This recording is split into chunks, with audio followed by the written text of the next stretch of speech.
দুনিয়ার জমিনের মধ্যে বান্দা তুমি যতই অত্যাচার করো না কেন, যতই জুলুম করো না কেন, যতই খারাপ কাজ করো না কেন, বান্দা তুমি ভুল করেছো, আমার কাছে মাফ চাও, আমি আল্লাহ তাআলা মাফ করে দেব। চিল্লায় এখন আল্লাহু আকবার। আর একটু জোরে আল্লাহু আকবার। এই দুনিয়ার জমিনের মধ্যে কত মানুষ খারাপ কাজ করে, কোন মানুষ রাতের বেলায় অন্যায় অবৈধ কাজ করে, কথা বলেন ঠিক কিনা? আল্লাহ তাআলা রাখতে বলেন, কুল ইয়া ইবাদিয়াল্লাযীনা আসরাফু আলা আনফুসিহিম লা তাকুনাতু মির রাহমাতিল্লাহ। আল্লাহ তাআলা রাখতে বলেন, হ্যাঁ নবী আপনি জানিয়ে দিন, আপনি জানিয়ে দিন যারা নিজের প্রতি জুলুম করেছে, অত্যাচার করেছে, নিজের প্রতি জুলুম করেছে, তারা যেন আমি আল্লাহ থেকে যেন নিরাশ না হয়, নৈরাশ না হয়, তারা যেন আমার কাছে দাঁড়িয়ে দোয়া করে, বসে যেন দোয়া করে, আমি আল্লাহ তাআলা দোয়া কবুল করে তাদেরকে মাফ করে দেবো। জোরে কোন সুবহানাল্লাহ। আল্লাহ তাআলা রাখতে বলে দিয়েছেন, ওয়াল ইহসান, তোমরা ভালো ব্যবহার করো আত্মীয় স্বজনদের সঙ্গে। কাদের সঙ্গে? আত্মীয় স্বজনদের সঙ্গে, সবার সঙ্গে তোমরা ভালো ব্যবহার করো। ওয়া ইতাইযিল কুরবা, আর নিকট আত্মীয় স্বজনদের তোমরা দান করো। জোরে বল সুবহানাল্লাহ।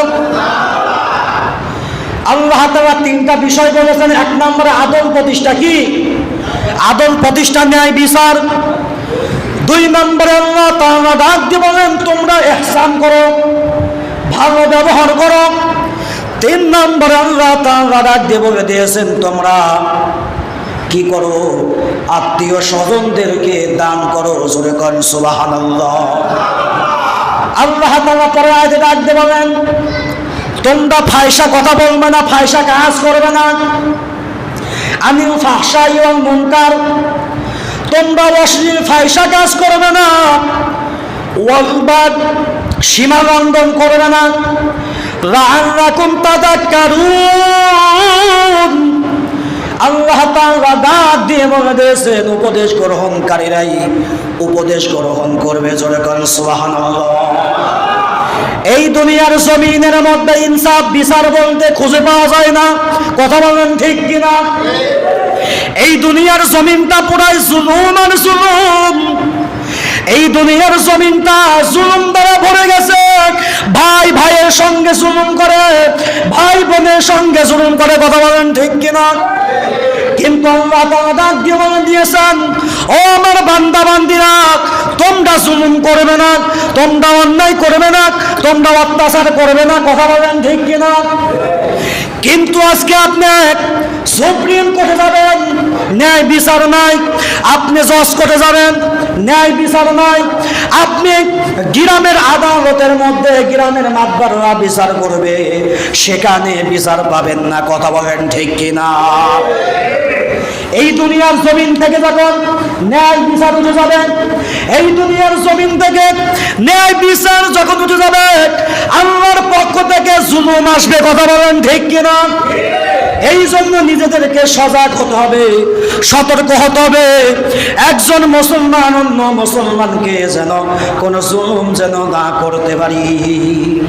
আব্দুল্লাহ ইবনে মাসউদ রাদিয়াল্লাহু তাআলা আনহু থেকে বর্ণিত, আল্লাহর নবী হাদিসের মধ্যে বলেন যেই ব্যক্তিকে বিচারের দায়িত্ব হাতে দেওয়া হয়েছে, ওই ব্যক্তি যদি সঠিক মতো বিচার যদি না করে, কিয়ামতের মাঠে, হাসরের মাঠে ওই ব্যক্তিকে তার দুই হাত গর্দানের সঙ্গে উল্টা করে বাঁধা হবে।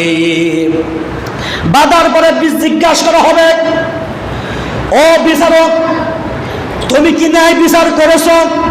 যদি ন্যায় বিচার যদি করেন তাহলে মুক্তি পেয়ে যাবে, আর যদি ন্যায় বিচার যদি না করে, খোদার কসম কিয়ামতের মাঠে, হাসরের মাঠে তাকে উল্টা করে হাত বেঁধে জমিনের গর্তের মধ্যে ফেলে দেওয়া হবে।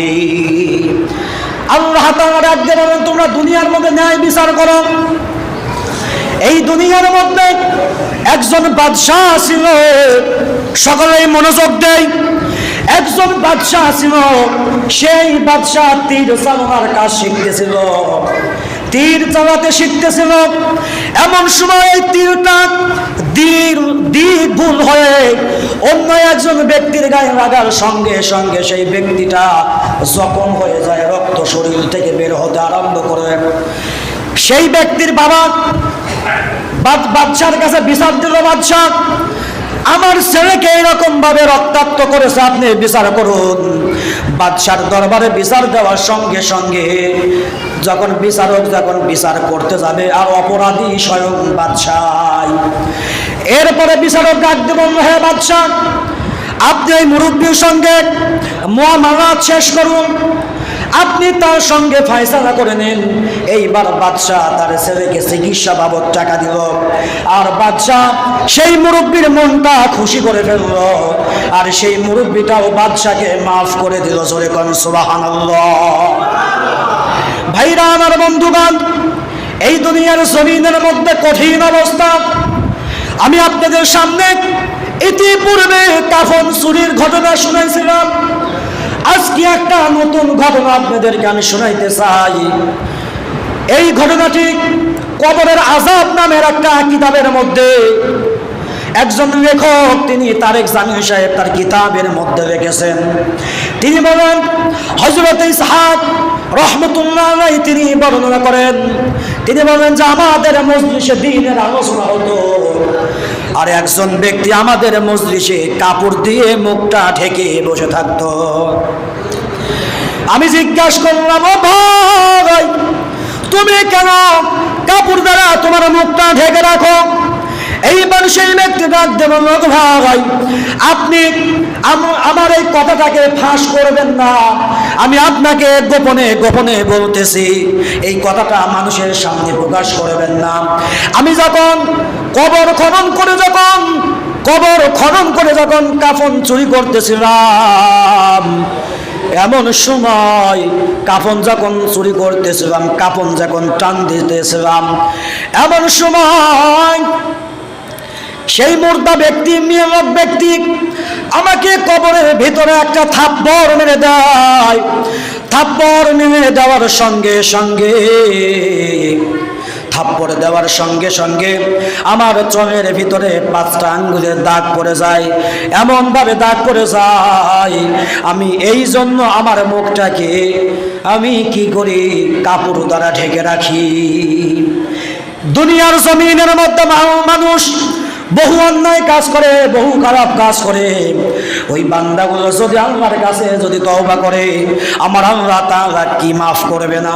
কথা বলেন, আমার আল্লাহ অবশ্যই মাফ করবে।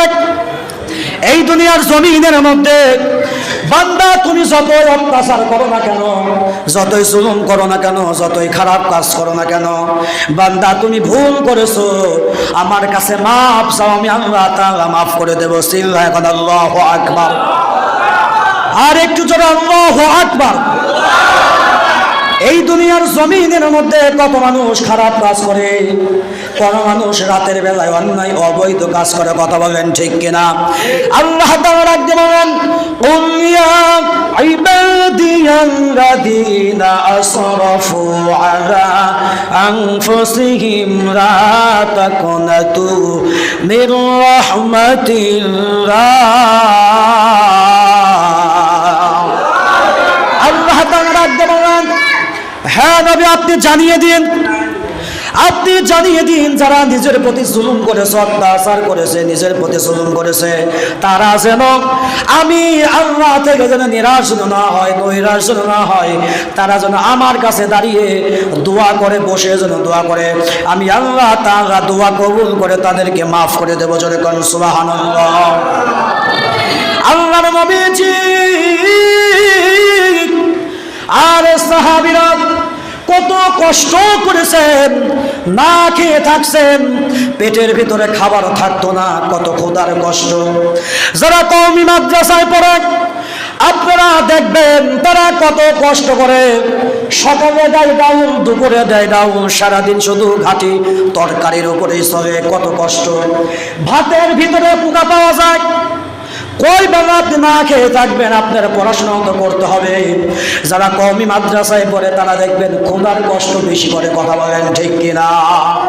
হয়তো আপনারা জানেন না, আমরা যারা কওমি মাদ্রাসায় পড়েছি তারা অবশ্যই ক্ষুধার কষ্ট, ক্ষুধার যন্ত্রণা অবশ্যই বুঝি। দেখেন নবী সাহাবায়ে কেরামগণ কত কষ্ট করেছেন।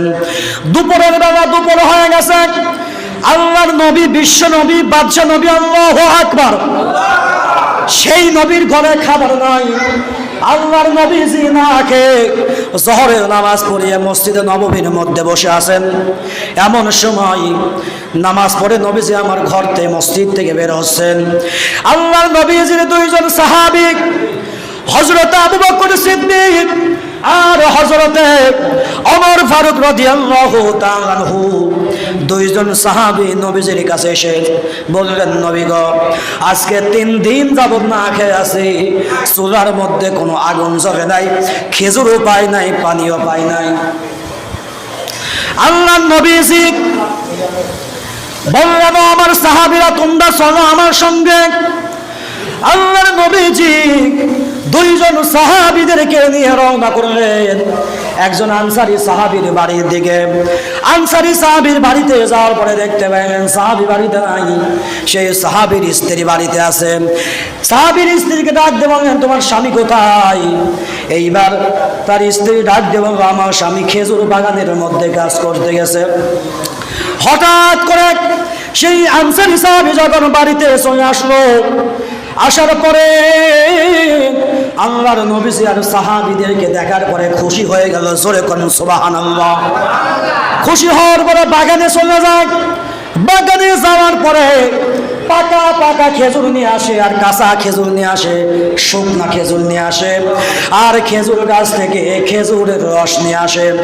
আসার পরে আল্লাহর নবীজিকে দস্তরখানায় দেওয়ার পরে বলে, নবী গো, ইয়া রাসূলুল্লাহ, ইয়া হাবিবাল্লাহ, আপনি এইগুলো সাহাবীদের সঙ্গে করে খান। আল্লাহর নবীজি মেহমানদারি করলেন সেই সাহাবীর বাড়িতে। জোরে কোন সুবহানাল্লাহ। একটু মনোযোগ হতে হবে, কথা বললে একটু সমস্যা। ও দুনিয়ার মুসলমান, দেখেন সাহাবীরা কত কষ্ট করেছেন। আর একজন সাহাবীর ঘটনা আমি আপনাদের সামনে বর্ণনা করতে চাই।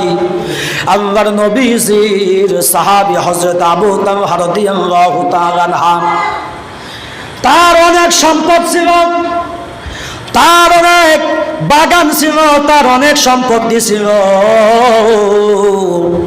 এবার আবু তালহা রাদিয়াল্লাহু তাআলা আনহু ঘুরে ঘুরে দেখতেছেন নিজের বাগান, নিজের সম্পত্তি তিনি ঘুরে ঘুরে দেখতেছেন, আর মনে মনে বলতেছেন, আমার কাছে যেই বাগান পছন্দনীয় হবে আমি সেই বাগানটা আমার রাস্তায় দান করে দেব। চিল্লায়া এখন সুবহানাল্লাহ। বাগান দেখার পরে পছন্দ হয়ে গেল, মসজিদে নববীর পাশে বাগান। আল্লাহর নবীজির কাছে হাজির হয়ে গেলেন, ইয়া রাসূলুল্লাহ, ইয়া হাবিবাল্লাহ, আমার একটা পছন্দনীয় বাগান আছে, খেজুরের বাগান, এই বাগানটা আপনার কাছে দান করে দেব। নবীজির কাছে দান করে দিলেন। আল্লাহর নবীজি সেই বাগানটি গরিবদের মাঝখানে বন্টন করে দিলেন। চিল্লায়া কোন একবার আল্লাহু আকবার, আর একবার জোরে কোন আল্লাহু আকবার। আজকে কিন্তু আশুরার রাত। কিসের রাত? আজকে কি আশুরার রাত। এই রাত্রে যদি কোনো বান্দা তওবা করে, যদি কোনো বান্দা নফল ইবাদত করে, যদি কোনো বান্দা ইস্তেগফার পাঠ করে, আমার আল্লাহ তাআলা খুশি হয়ে তার দোয়া কবুল করে নেন। জোরে কোন আল্লাহু আকবার। ও মুসলমান ভাইরা আমার, গভীর মনোযোগ। তওবা করতে হবে, তওবা করার মতো। তওবা করার পরে জিনার মধ্যে যাওয়া যাবে না, তওবা করার পরে সুদের মধ্যে যাওয়া যাবে না। কথা বলেন ঠিক কিনা? আমি আজকে ওই মসজিদে গিয়েছিলাম বয়ান করার জন্য, সেখানে গিয়েও সুদের সম্পর্কে কিছু আলোচনা করে আসছি, তারা শুনছে। এই সুদের গুনাহ যদি থাকে, খোদার কসম, যদি 10 টাকা মাদ্রাসা আর 5 টাকা মসজিদ যদি বানায়া দেন, আর নামাজ যদি পড়তেই থাকেন, খোদার কসম নামাজও কবুল হবে না, আর মাদ্রাসা মসজিদের কোনো একটা সওয়াবও পাবেন না। কথা বলেন ঠিক কিনা? আজকে রাষ্ট্রের মধ্যে সুদ, আজকে গ্রামের মধ্যে সুদ, আজকে জেলার মধ্যে সুদ, সুদের কোনো অবস্থা নাই। সুদ একেবারে সব জায়গায় থই থই হয়ে গেছে। কথা বলেন ঠিক কিনা? আজকে গ্রামীণ ব্যাংকের মধ্যে সুদ, আজকে পিসিডি ব্যাংকের মধ্যে সুদ। আওয়াজ করে বলেন ঠিক না বেঠিক? আল্লাহর নবী ডাকতে বলেন, যেই সমস্ত মানুষ সুদের টাকা খাবে, আল্লাহর কসম এই মসজিদ ঘরের মধ্যে বসে বলতেছি, তার সর্বনিম্ন গুনাহ হলো মায়ের সঙ্গে জিনা করা। সূরা নাউজুবিল্লাহ। এই যে আমাদের পাশের দেশ পাকিস্তান, এই পাকিস্তানের মধ্যে একজন ব্যক্তি মারা গেল। মারা যাওয়ার পরে গ্রামের লোকেরা জানাজা করার জন্য ঈদগাহ মাঠে উপস্থিত করল। ঈদগাহ মাঠে উপস্থিত করার পরে, ঈদগাহ মাঠে উপস্থিত করার পরে যখন জানাজা করবে, জানাজা করার সময় সেই মৃত ব্যক্তি খাট থেকে উঠে দাঁড়িয়ে গেল। সঙ্গে সঙ্গে ইমাম সাহেব জানাজা করা বন্ধ করে দিল। এরপরে মানুষজন আবার শোয়া দিল। এই ঘটনাটা কিতাবের মধ্যে আসছে, কোনো বানোয়াটি কোনো কিচ্ছা কাহিনী না। দ্বিতীয়বার যখন তাকবীর দিয়ে যখন জানাজা পড়াইতে যাবে, তখন আবার দাঁড়িয়ে গেল, আবার শোয়া দিল। আবার যখন তৃতীয়বার যখন জানাজা পড়তে যাবে, তখনও দাঁড়িয়ে গেল। ইমাম সাহেব বলল, এই ব্যক্তির জানাজা আমি পড়াইতে পারবো না। ইমাম সাহেব জিজ্ঞাসা করলো, কারণ কি? এবার গ্রামের লোকেরা ডাক দিয়ে বলল, এই ব্যক্তি যতদিন বেঁচে ছিল সারা জীবনে এই ব্যক্তি সুদের টাকা খেয়েছে, সুদের সঙ্গে তার সম্পর্ক ছিল। এই জন্য আল্লাহ তাআলা দুনিয়ার উপরে তাকে আযাব দিচ্ছে। কথা বলেন ঠিক কিনা? দুনিয়ার জমিনের মধ্যে যদি এই রকম যদি আযাব দেয়, তাহলে এই ব্যক্তি যদি কবরের মধ্যে যদি যায়, তাহলে আল্লাহ তাআলা তাকে উত্তম রূপে সাইজ করবে। কথা বলেন ঠিক কিনা? রাগ করবেন না, কষ্ট নেবেন না। আমি এই কথাগুলো কোরআন থেকে বলার চেষ্টা করছি। এই সুদের কথা কিন্তু কোরআনে আছে। কথা বলেন ঠিক কিনা? এই সুদের কথা হাদিসের মধ্যে আছে। কথা বলেন ঠিক কিনা? এই রাত্রেই তওবা করতে হবে। আপনি যতই দান করেন, আপনার যদি দান যদি হারাম টাকার হয়ে থাকে, ওই দান কোনোদিন আল্লাহর দরবারে কবুল হবে না। সম্মানিত হাজিরিন, এই যে আশুরা কোথায় থেকে আসলো?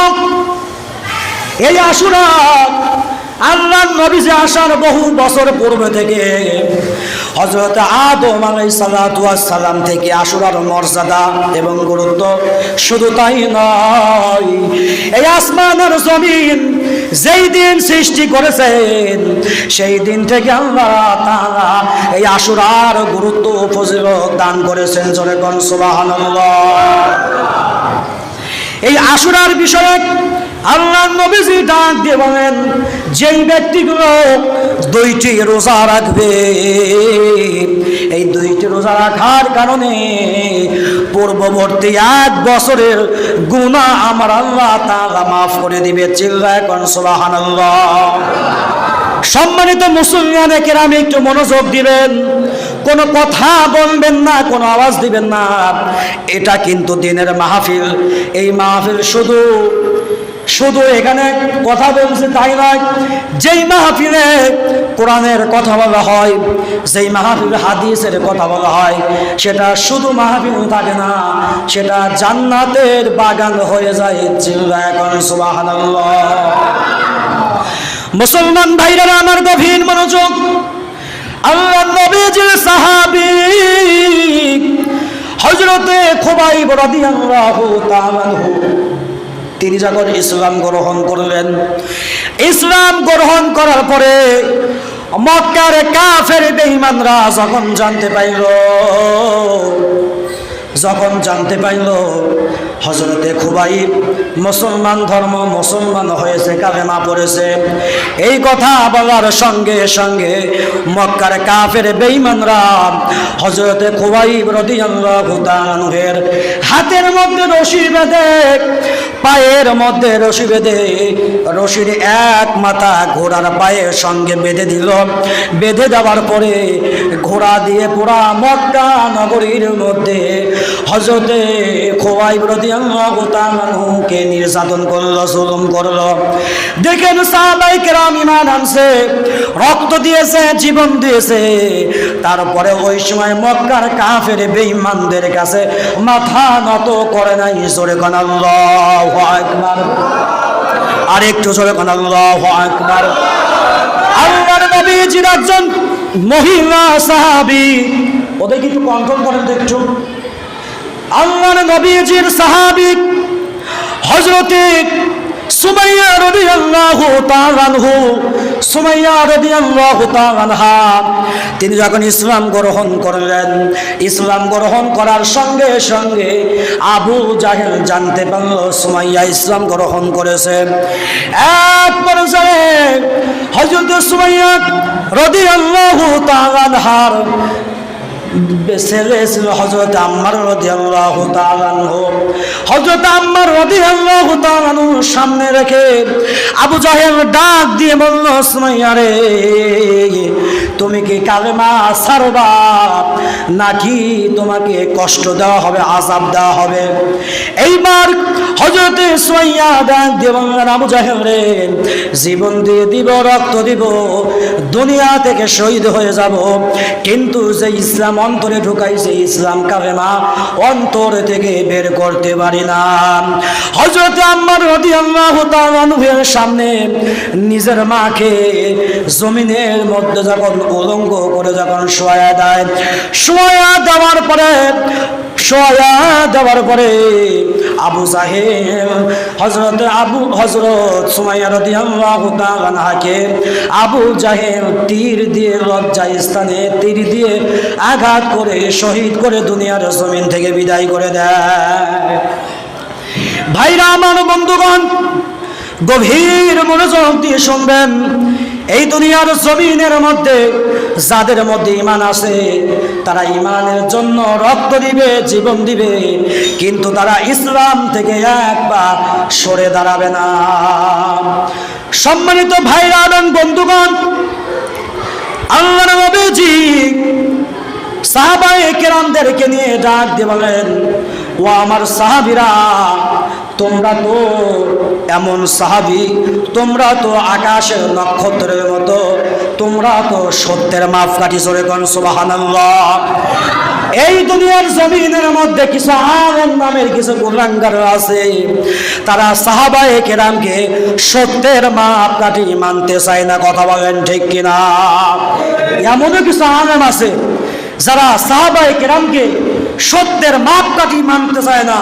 সাহাবায়ে কেরামকে যারা ভুল ধরে, সাহাবায়ে কেরামের যারা সমালোচনা করে, তারা কখনো আশিকে সাহাবা হতে পারে না। কথা বলেন ঠিক কিনা? এই বাংলার জমিনের মধ্যে বহু মানুষ আছে সাহাবায়ে কেরামকে নিয়ে সমালোচনা করে, কিন্তু সাহাবায়ে কেরাম যে সত্যের মাপকাঠি, এটা আল্লাহ পাক কোরআনুল কারীমের বহু আয়াত দ্বারা ঘোষণা করেছেন। জোরে কোন সুবহানাল্লাহ। আমি আপনাদের সামনে ইতিপূর্বে ইনসাফ সম্পর্কে কিছু আলোচনা করেছিলাম। এই দেশের মধ্যে এমন একটা রাহাজানি শুরু হয়ে গেছে। এক সময় দেখেছি সরকাররা ইতিপূর্বে দেশ চালিয়েছে। আসল কথা, দেশের মধ্যে যাই হোক, সুষ্ঠু বিচার দরকার। ইনসাফ মধ্যে কি দরকার? বিচার দরকার। কিন্তু এই দেশে হাজারো ধর্ষণ হচ্ছে, হাজারো মায়ের বুক খালি হচ্ছে, কিন্তু মিডিয়ায় ভাইরাল হচ্ছে, কিন্তু বিচার হচ্ছে না। কথা বলেন ঠিক কিনা? যদি ইসলাম মতো, যদি শরিয়া মতো, যদি এই ধর্ষকদেরকে যদি ফাঁসির কাস্টে ঝুলিয়ে বাইতুল মুকাররমের সামনে যদি একবার বিচার করত, বাংলার যুবকেরা কোনোদিন ধর্ষণ করার মতো সাহস পেত না। কথা বলেন ঠিক কিনা? ক্ষমতার চেয়ারকে মজবুত করার জন্য বিচার করতে সাহস পায় না। বহু মিডিয়া তাদের সামনে বহুবার খবর দিয়ে দেয়, তারাও বলে যে 1 মাসের মধ্যে বিচার হবে, কিন্তু তারা বিচার করতে সাহস পায় না। বিচার করতে সাহস পায় না। ডাল মে কুছ কালা হয়, এর মধ্যে বহু ঝামেলা আছে। দেশের প্রধান, রাষ্ট্রপ্রধান রাজনৈতিক কোনো আলোচনা না, এটা কোরআনেরই আলোচনা। কারোর পক্ষে বিপক্ষে সাবাই করার জন্য বলতেছে না। যদি কোনো দেশের প্রধান, রাষ্ট্রপ্রধান শরিয়া অনুযায়ী, কোরআন অনুযায়ী যদি বিচার যদি না করে, তাহলে কিন্তু আল্লাহর দরবারে কিন্তু জবাবদিহিতা করতেই হবে। এই যে বোরকা, পর্দা, এটা কোরআনের মধ্যে আছে না? একটু কথার আওয়াজ দিতে হবে, আছে না? কোরআনের মধ্যে পর্দার কথা আছে, কোরআনের মধ্যে হিজাবের কথা আছে, বোরকার কথা আছে। আর বর্তমানে আমরা এমনও দেখতে পাই, স্বয়ং সংসদে বসে বোরকার বিরুদ্ধে যারা অবমাননা করে তারা কোনোদিন মুসলমান হতে পারে না। কথা বলেন ঠিক কিনা? এই বাংলার জমিনে তসলিমা নাসরিনের মতো এক নাস্তিক বোরকার বিরুদ্ধে যখন তারা সমালোচনা করেছে, বোরকা নিয়ে, পর্দা নিয়ে বাজে মন্তব্য করার কারণে বাংলার জমিন থেকে বিদায় নিয়েছে। কথা বলেন ঠিক কিনা? আমি বলবো, যারা পর্দা কিনে যারা বাজে মন্তব্য করে তারা তওবা করেন, তারা আবার কালেমা পড়ে মুসলমান হতে হবে। কথা বলেন ঠিক কিনা?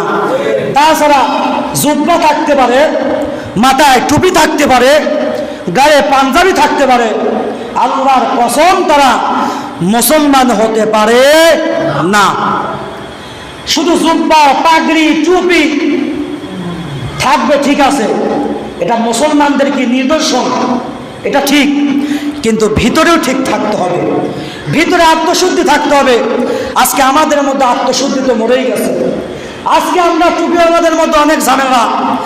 এক ইসলামী দল আর এক ইসলামী দলকে আমরা সহ্যই করতে পারি না। এক আলেম আর এক আলেমকে কাফের বলে ঘোষণা দিচ্ছি। কথা বলেন ঠিক কিনা? এক আলেম আর এক আলেমের সম্মানকে নিয়ে মাঠে ময়দানে আমরা প্রচার করতেছি। এই কারণে আজকে অধপতন। আজকে আলেমরা যদি এক হতো, যদি বাংলার যদি মুসলিম জনতা, ওলামায়ে কেরাম যদি এক হতো, বহু পূর্বে বাংলার জমিনে ইসলাম কায়েম হয়ে যেত। কিন্তু আজকে আমাদের টুপিওয়ালাদের মধ্যে ঝামেলা। আমরা এক হবো, ঠিক আছে, কিন্তু বড় চেয়ারে কে বসবে, কে নেতৃত্ব দিবে? আজকে আমরা কওমি হয়ে সুন্নিদেরকে দেখতে পারি না। কথা বলেন? সুন্নিরা কওমিদেরকে দেখতে পারে না, চরমনাই পীরেরা জামাতকে দেখতে পারে না, জামাত ইসলামেরা চরমনাইকে দেখতে পারে না। এটাই বর্তমানে ফিতনা হচ্ছে। কথা বলেন ঠিক কিনা? এই রকম ভাবে দ্বন্দ্ব করে মুসলমানদের মধ্যে ফিতনা সৃষ্টি করে ইসলাম কায়েম করা সম্ভব নয়। আজকে আপনারা সাধারণ মুসলমান, আর আমরা মাদ্রাসায় করে আমরা আলেম হয়েছি। একজন বলতেছে তারাবির নামাজ 8 রাকাত, কয় রাকাত? আর একজন বলতেছে তারাবির নামাজ 20 রাকাত। কোনটা সঠিক? এখন হাদিসের সামনে যেতে হবে। হাদিস যদি বলে 20 রাকাত, 20 রাকাত মানতে হবে। খোদার কসম, যেই সমস্ত ফিতনাবাজ আহলে হাদিসরা, এই খবিসরা যারা 20 রাকাত তারাবিকে যারা 8 রাকাত বলে, এই সমস্ত খবিসরা কোনোদিন ইসলামে সঠিক ব্যাখ্যা দিতে পারে নাই। কথা বলেন ঠিক কিনা? আগের মসজিদগুলোতে আমি যখন এই আহলে হাদিসদের, খবিসদের বিরুদ্ধে যখন কথা বলেছি, এক শ্রেণীর মানুষদের মধ্যে জ্বালা পোড়া সৃষ্টি হয়ে গেছে যে হুজুর আহলে হাদিসদের বিরুদ্ধে কথা বলে। বেটা, দুধের সঙ্গে বিষ মিশিয়ে খাওয়ায় এই আহলে হাদিসরা, মধুর সঙ্গে বিষ মিশিয়ে খাওয়ায় এই আহলে হাদিসরা। তুমি যদি ইমাম শাফিকে যদি মানো, তাহলে তুমি বুকে হাত বাঁধতে পারো, সেটা ভিন্ন কথা। ইমাম শাফি বাঁধছে, কিন্তু ওনারা বলে আমরা মাযহাব মানি না। মাযহাব যদি না মানে, তাহলে ওই ব্যক্তির কি নামাজও হয় না। মাযহাব মানতে হবে। মাযহাব মানে কি? উলামায়ে কেরামের গবেষণা, উলামায়ে কেরামের ইজতিহাদ, উলামায়ে কেরামের চিন্তা দর্শনকে মাযহাব বলে। আচ্ছা, এই যে নামাজের মধ্যে আমরা তাশাহুদ পড়ি, এটা কি ওয়াজিব না? এরপরে দরুদ পড়ি, এটা সুন্নত। এরপরে দোয়া মাসুরা পড়ি, এটা কি সুন্নত আমাদের মাযহাবে। অন্য অন্য মাযহাবে কিন্তু এটা ওয়াজিব। যেটা সুন্নত ওইটাই ওয়াজিব, আবার যেটা ওয়াজিব ওইটাই সুন্নত। ইখতিলাফের কারণে অন্যান্য ইমামরা এই সমস্যার সমাধান দিয়েছে। শুধু তাই নয়, আমরা ইমামে আজম আবু হানিফার মাযহাব অনুযায়ী আমরা নামাজ পড়ি। এই মাযহাবে আমরা যখন ইমামের পিছনে যখন দাঁড়িয়ে যাই, তখন আমরা কি করি না? সূরা কিরাত পাঠ করি না, এটা হারাম। ইমামে আজম দলিল দিছে যে ওয়াইদা কুরিআল কুরআন ফাসতামিউ লাহু ওয়া আনসিতু লাআল্লাকুম তুরহামুন, যে তোমরা কি করো, যখন নামাজের মধ্যে যখন কোরআনের তেলাওয়াত করা হয় তখন তোমরা মনোযোগ দিয়ে চুপ করে থাকো, কান লাগিয়ে শোনো, এটা ওয়াজ। এই জন্য আমরা তেলাওয়াত শুনি। কিন্তু তারা মানবে, ঠিক আছে, তাদের বিষয়। কিন্তু এই সাধারণ মুসলমান যারা সূরা ফাতিহা জানে না, এদের ভিতরে এসে যারা দ্বিধাদ্বন্দ্ব সৃষ্টি করে, এদের ভিতরে যারা এসে ফিতনা সৃষ্টি করে, এরা এক নম্বরের ফিতনাবাজ, কথা বলবেন ঠিক কিনা? এদের থেকে সাবধান থাকতে হবে, এদের থেকে সাবধান থাকতে হবে। এরা উম্মতের মধ্যে শুধু ফাটল সৃষ্টি করে।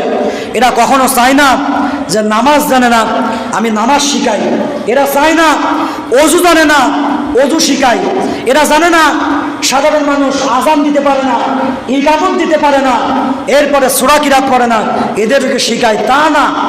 এরা শুধু খোঁচাখুচি করে, এরা শুধু মানুষের মধ্যে দ্বন্দ্ব সৃষ্টি করে। এটা কখনো একটা মানুষের কর্তব্য হতে পারে না। সম্মানিত হাজিরিন, গভীর মনোযোগ দিয়ে শুনবেন। তিনটি জায়গা এমন ভয়ঙ্কর হবে,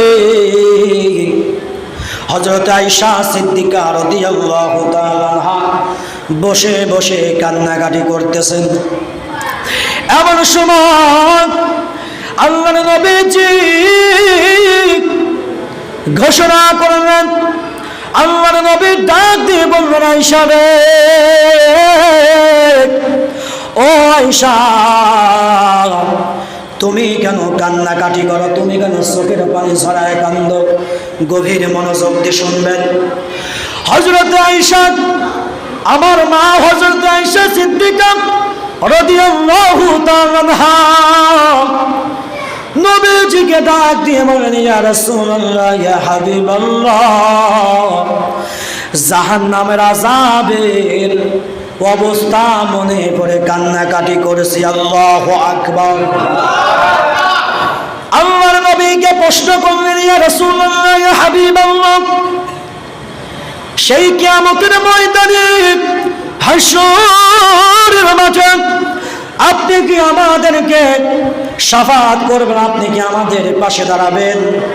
আল্লাহর নবী যে ডাক দিয়ে বলেন, আয়েশা রে, তিনটি জায়গায় এমন অবস্থা হবে কেউ কাউকে সাহায্য করবে না।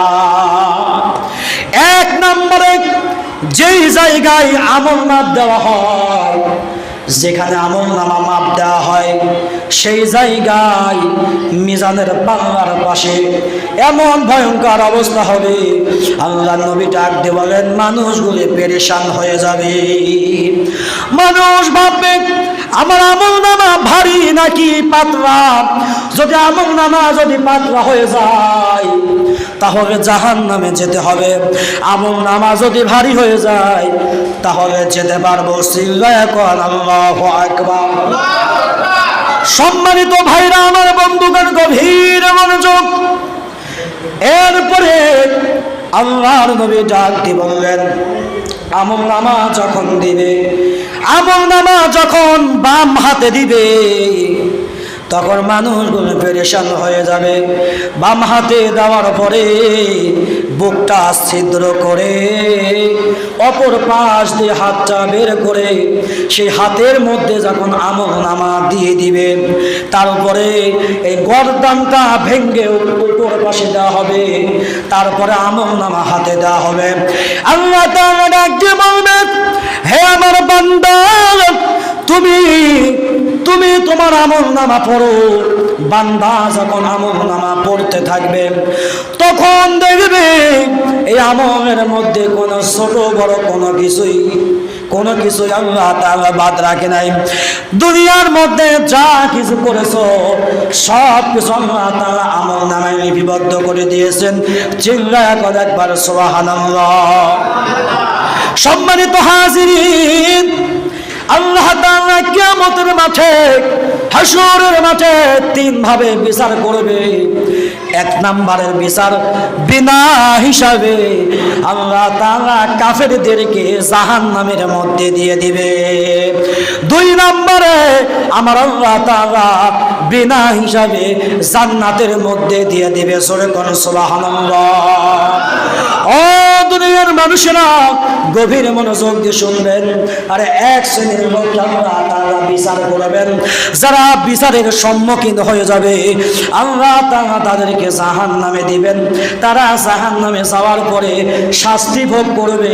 শাস্তি ভোগ করার পরে যখন মেয়াদ শেষ হয়ে যাবে তখন তাদেরকে জাহান্নাম থেকে বের করে আনা হবে। জাহান্নাম থেকে বের করে আনার পরে আবে হায়াতের মধ্যে গোসল করাবে। আবে হায়াতের মধ্যে গোসল করানোর পরে তার চেহারা হয়ে যাবে সুন্দর, চেহারা হয়ে যাবে সাদা, চেহারা হয়ে যাবে নুরানি চেহারা দিয়ে আল্লাহ তাআলা ওই সমস্ত বান্দাদেরকে জান্নাতের মেহমান বানায় দিবেন। জোরে কোন সুবহানাল্লাহ। ভাইরা আমার, বন্ধুগণ, এই যে আশুরা, আল্লাহর নবীর মেয়ে ফাতেমা, হযরতে ফাতেমা রাদিয়াল্লাহু তাআলা আনহা, তার ছেলে ছিল দুইজন। কয়জন? ছেলে ছিল দুইজন, হযরত হাসান আর হযরতে হুসাইন রাদিয়াল্লাহু তাআলা আনহু। আল্লাহর নবী ডাক দিয়ে বলেন, আমি হুসাইনকে ভালোবাসি। আল্লাহু আকবার। আমি হাসানকে ভালোবাসি। আমার হাসানকে যারা ভালোবাসবে, আমার হুসাইনকে যারা ভালোবাসবে, ও আল্লাহ তুমি তাদেরকে ভালোবাসো। শুধু তাই নয়, যারা আমার হাসান হুসাইনকে ভালোবাসবে আল্লাহ তুমি তাদেরকে জান্নাতের মেহমান খানায় দিয়ে দাও। সিল্লা এখন একবার আল্লাহু আকবার। এই হাসান তো কেমন? এই হাসান ওয়াল হুসাইন সাইয়্যিদা শাবাবিল জান্নাত। হযরতে হাসান রাদিয়াল্লাহু তাআলা আনহু, হুসাইন রাদিয়াল্লাহু তাআলা আনহু জান্নাতের যুবকদের সরদার। জোরে কান আল্লাহু আকবার। আল্লাহর নবীজি খেলাফতের দায়িত্ব গ্রহণ করলেন, নবী দুনিয়া থেকে বিদায় নিলেন। তারপরে হযরতে আবু বকর খেলাফতের দায়িত্ব গ্রহণ করলেন। আবু বকর দুনিয়া থেকে বিদায় নিয়ে চলে গেলেন। এরপরে হযরত ওমর ফারুক, হযরতে উসমান রাদিয়াল্লাহু তাআলা আনহু, হযরত আলী রাদিয়াল্লাহু তাআলা আনহু মক্কার রাষ্ট্রনায়ক ছিলেন। মক্কাতে মদিনার রাষ্ট্রনায়ক ছিলেন, মদিনা পরিচালনা করতেন। খেলাফতের দায়িত্ব থেকে বিদায় নিলেন। আর হযরত আলী রাদিয়াল্লাহু তাআলা আনহু যখন বিদায় নিয়ে দুনিয়ার জমিন থেকে যখন বিদায় নিয়ে চলে গেলেন, এরপরে হযরতে মুআবিয়া রাদিয়াল্লাহু তাআলা আনহু একজন নবীজির সাহাবী। সেই সাহাবী ইন্তেকালের পূর্বে তার ছেলে ইয়াজিদকে দায়িত্ব দিয়ে যায়। কারণ মুআবিয়া রাদিয়াল্লাহু তাআলা আনহু এত বড় একজন সাহাবী, মুআবিয়া রাদিয়াল্লাহু তাআলা আনহু ইয়াজিদকে দায়িত্ব দেওয়ার কারণ হলো ইয়াজিদ প্রথমে ভালো ছিল। এই জন্য দোয়া করেছে, আল্লাহ তুমি আমার ছেলেকে যদি ইসলামের জন্য যদি পছন্দ করো, যদি সে ইসলামের ভালো কাজ করে তাহলে তুমি তাকে টিকায় রাখো, আর যদি ইসলামের বিরোধিতা যদি করে তাহলে তুমি তাকে ধ্বংস করে দিও। এই ইয়াজিদ যখন রাষ্ট্র ক্ষমতায়, হুসাইন রাদিয়াল্লাহু তাআলা আনহু তিনিও একজন রাষ্ট্র চালানোর মতো একজন অভিজ্ঞ সাহাবী ছিলেন। জোরে কান আল্লাহু আকবার। হুসাইনের কথা হলো, আমি জীবন দেব, রক্ত দিব, শহীদ হব, কিন্তু আমি ইয়াজিদের খেলাফতির দায়িত্ব, ইয়াজিদকে আমি খেলাফতির স্বীকৃতি দিব না। হযরতে হুসাইন রাদিয়াল্লাহু তাআলা আনহু ডাকতে বলেন, আমি আমার জীবন দিব কিন্তু ইয়াজিদকে কখনো মানতে পারি না। ইয়াজিদের ব্যাপারে আমার কাছে এমন দলিল আছে, এই ইয়াজিদ এমন একজন খারাপ মানুষ, যেই ব্যক্তি অহরহ অধিক নামাজ কাজা করেছে। এই ইয়াজিদ এমন খারাপ মানুষ, মদিনার মানুষদের উপরে জুলুম করেছে। এজিদ বাহিনী দিয়ে মদিনার নারীদের সঙ্গে ধর্ষণ করেছে। জোরে কন্যা নাউজুবিল্লাহ। এজিদ মদ পান করেছে, এজিদ জিনা করেছে। দেখেন হুসাইন রাদিয়াল্লাহু তাআলা বলেছে, জীবন দেব, শহীদ হব, কিন্তু এজিদের কাছে মাথা নত করব না। কিন্তু আমার বাংলার জমিনের কিছু ইসলামী দলের নেতারা এজিদ তো দূরে থাক, আমেরিকার কুত্তাদের কাছে গিয়ে মাথা নত করে ক্ষমতায় যাওয়ার জন্য কথা বলেন, ঠিক কিনা? এজিদ খারাপ হওয়ার কারণে হুসাইন তার খেলাফত মানতে চায় না। মদ পান করে, জিনা করে, নামাজ পড়ে না, খারাপ কাজ করে। আর এজিদ সম্পর্কে অনেক খারাপ মন্তব্য আছে। আমি এজিদ সম্পর্কে যখন বিস্তারিত পড়লাম, ওর বিষয়ে আমার মনের ভিতরে এত ঘৃণা সৃষ্টি হয়েছে, এর মতো খারাপ এই পৃথিবীর জমিনে আর কেউ নাই। 3 দিন মসজিদে নববীর মধ্যে নামাজ পড়তে দেয় না এই এজিদ। আজান বন্ধ, নামাজ বন্ধ, সাহাবায়ে কেরামকে হত্যা করেছে, সাহাবীদেরকে হত্যা করেছে এই এজিদ। এই বদমাশটা এত খারাপ ছিল, হযরত হুসাইন রাদিয়াল্লাহু তাআলার বিরুদ্ধে বড় চক্রান্ত করছে এজিদ, অনেক খারাপ কাজ করছে। সম্মানিত হাজিরিন, হযরত হুসাইন রাদিয়াল্লাহু তাআলাকে কুফা নগরী থেকে চিঠি পাঠাতে লাগলো, ও হুসাইন, আপনি কুফা নগরীতে আসেন, আপনার হাতে আমরা খেলাফতি দায়িত্ব গ্রহণ করব, বায়াত গ্রহণ করব। শুধু এই চিঠি আসতে লাগলো। হযরতে হুসাইন ভাবলেন তারা হয়তো আমার খেলাফতের দায়িত্ব গ্রহণ করবে। তিনি সাদা সিধে মনে তার ৭২ জন পরিবারকে নিয়ে মদিনা থেকে যখন রওনা দিবে, এবার মদিনার সাহাবীরা নিষেধ করলেন, হুসাইন নিষেধ শুনলেন না। এবার মদিনা থেকে মক্কায় আসলেন, মক্কার সাহাবীরা নিষেধ করলেন, ও হুসাইন, আপনি কুফায় যাবেন না, কুফার মানুষ খারাপ, কুফার মানুষ এমন খারাপ, আপনার বাবা হযরতে আলী রাদিয়াল্লাহু তাআলাকে নামাজরত অবস্থায় হত্যা করেছে। জোরে কন্যা নাউজুবিল্লাহ। হযরতে হুসাইন সংক্ষেপে বলেন, তার ৭২ জন পরিবারকে নিয়ে তিনি যখন মক্কা থেকে কুফা নগরীতে রওনা করলেন, কুফা নগরীতে যাবার পরে, কুফা নগরীতে যখন চলে গেলেন, যাবার পূর্বে কুফায় প্রবেশ করবেন, কিন্তু সমস্ত রাস্তা হযরতে ইয়াজিদের বাহিনী যারা ছিল, ইয়াজিদের বাহিনী যারা ছিল তারা কি করেছে, বন্ধ করে দিয়েছে। কি করে দিয়েছে? রাস্তা, সব রাস্তা বন্ধ করে দিয়েছে। হযরতে হুসাইনের সমস্ত রাস্তা বন্ধ, কুফাতে প্রবেশ করতে দিবে না। এজিদের কথা, হুসাইন আমার খেলাফতের দায়িত্ব মানতে হবে, খেলাফত যদি মানে তাহলে তাকে আমি কুফাতে ঢুকতে দেব। এইবার এই এজিদের সেনা আসামন্ডা, এই এজিদের সেনা আসামন্ডা গোন্ডা বাহিনীরা হযরত হুসাইনকে প্রস্তাব করলো, আমার সঙ্গে যুদ্ধ করতে হবে। আর হযরত হুসাইনের কথা, আমি তো কুফা নগরীর সঙ্গে যুদ্ধ করতে আসি নাই, আমি আসছি খেলাফতের দায়িত্বর বিষয়ে কথা বলার জন্য।